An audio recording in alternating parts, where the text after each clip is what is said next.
Assalamualaikum bos. Tengok signboard. Okey. Saya akan test van ni lebih kurang 10 km perjalanan. Bagi saya dah cukup dah kalau nak buat dia panas. Sebab bos cakap dengan saya, kalau dia panas dia jacking. Van ni saya dah buat. Saya dah servis karburator, dah tukar koil api, buat balik wiring koil api. Distributor pun saya tukar baru. Kita akan test lah bos. Terima tu 10 km. Okey. Okey, sekarang kita menghala UIA Gombak masih belum ada jacking. Cun je. Pick up pun ada, tak ada masalah.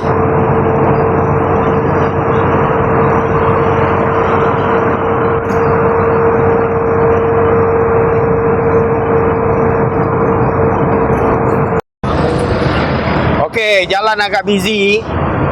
Tengok temperature kat sini pun memang enjin dah betul-betul cukup panas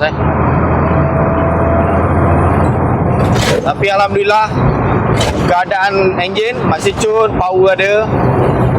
Jacking sengut-sengut tak ada. Masih boleh tarik lagi gear 4 pun tengok. Masih padu lagi. Okey, sikit lagi je. Alamak zinc. Okey. Okey. Ini anggaran dia lebih 10 km dah ni sebab kita sampai UIA dah. UIA Gombak So alhamdulillah masih okey, tak ada jacking.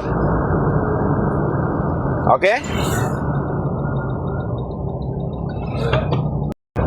Okey, aku nak ulang cerita Van ni datang ke tempat aku, owner cakap, "Bang, van saya bila dah panas ataupun jalan lama dia akan sengguk-sengguk."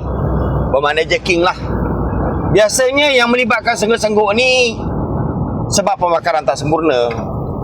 Maksudnya bila enjin je panas, petrol yang ada tu dia tak boleh bakar dah. Tapi kalau pengalaman aku, punca jacking ni adalah api.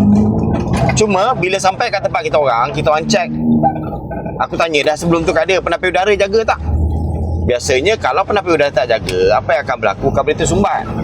Lepas tu bila sampai kami cek, karburator dia punya getah memang dah koyak. Lepas tu agak kotor. Dalam ruangan tempat muncung masuk tu memang kotor. So kami buat kesimpulan, kami servis karburator. Lepas tu test. Bila dah panas, api dia dah tak padu dah.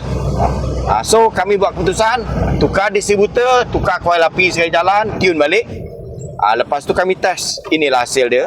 Alhamdulillah hari ni aku test, aku rasanya lebih 15 km perjalanan aku daripada tempat aku sampai Jalan Bandar Dalam, U-turn balik highway Duke, sampai UIA, U-turn balik ke bengkel.